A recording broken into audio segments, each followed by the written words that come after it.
Selam dostlar, bugün biz iş жұмысын істейміз. 53-ші беттегі 6 мен 8 каналға тіркелуді ұмытпаңыздар. Есепте 9 грамның 3-тен 1 бөлігі. Сонда біз бұл жақта 9-ды 3-ке бөлеміз. Сол кезде 9 грамның 3-тен 1 бөлігі 3 грамм. Енді мына жақта 3 тоннаның 3-тен 1 бөлігін табу үшін 3-ті 3-ке бөлеміз. 1.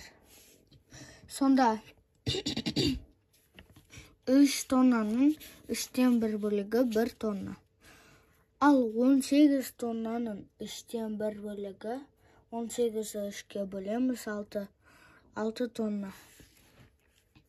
Енді 30 килограмның 3-тен 1 бөлігі 30-ті 3-ке бөлеміз 10 килограмм. Енді 8-ші есеп.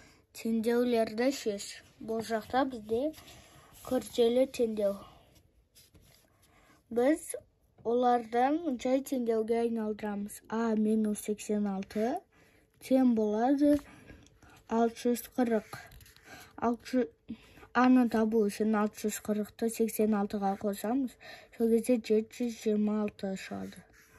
726-дан 86-ны алғанда 640.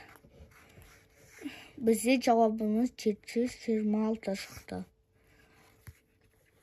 Енді мына жақта жай теңдеуге айналдырсақ, 696 минус x тең болады деп қоямыз да 114-ке 126-ны қосамыз. 240 x-тің жауабын табу үшін 696-дан 240-ты аламыз. Тең болады 456. Сонда біздің жауабымыз 456 тең 456. Енді мына жақта да солай. X қосу 150 тең 360. X-ті табу үшін 360-дан 150-ні аламыз. Тең болады 210. Сонда X-тің жауабы 210 тең 210. Енді келесі. 560 қосу тең болады бізде 840.